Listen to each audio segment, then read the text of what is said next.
Hi வணக்கம்.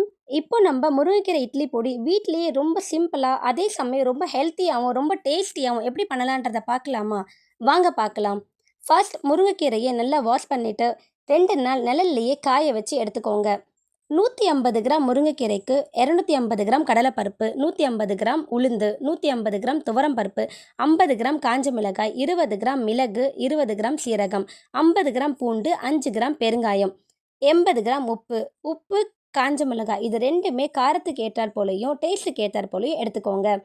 நல்லா காய வச்ச முருங்கைக்கீரைய ஒரு பேன்ல ஃப்ரை பண்ணி எடுத்துக்கோங்க. அதே பேன்ல கடலைப்பருப்பு, உளுந்து, துவரம் பருப்பு, மிளகு, சீரகம் இது எல்லாத்தையும் தனித்தனியா ஃப்ரை பண்ணி எடுத்துக்கோங்க. காஞ்ச மிளகாய், பூண்டு இது 2யுமே பேன்ல கொஞ்சம் ஆயில் ஆட் பண்ணிட்டு ஃப்ரை பண்ணி எடுத்துக்கோங்க. இந்த பொருட்கள் எல்லாத்தையும் மிக்ஸி ஜார்ல ஆட் பண்ணிட்டு, ரொம்ப நைஸா அரைக்காம, ஒண்ணும் பாதியுமா அரைச்சு எடுத்துக்கோங்க. ஃபைனலா நம்ம வறுத்து வச்ச முருங்கைக்கீரை, பெருங்காயம், உப்பு இது 3யும் ஆட் பண்ணிட்டு, இட்லி பொடி பதத்துக்கு அரைச்சு எடுத்துக்கோங்க. அவ்வளோதாங்க. ரொம்ப டேஸ்டியாவும், ரொம்ப ஹெல்த்தியாவும், நல்ல அரோமாவோட நம்ம முருங்கைக்கீரை இட்லி பொடி ரெடி ஆயிடுச்சு. இல்லங்க. எனக்கும் வீட்ல இப்படி ஹெல்த்தியா செஞ்சு குடுக்கணும்னு ஆசையா தான் இருக்கு. ஆனா, என்னால செய்யறதுக்கு கொஞ்சம் கூட டைம் இல்ல அப்படின்னு நெனைக்கிறவங்க, நம்ப பியூர்லி கிரெயின் பேஜ்ல ஆர்டர் பிளேஸ் பண்ணுங்க. அதே ஃபேமிலி அன்போட டெலிவரி பண்றதுக்கு ரெடியா இருக்கோம் நாங்க.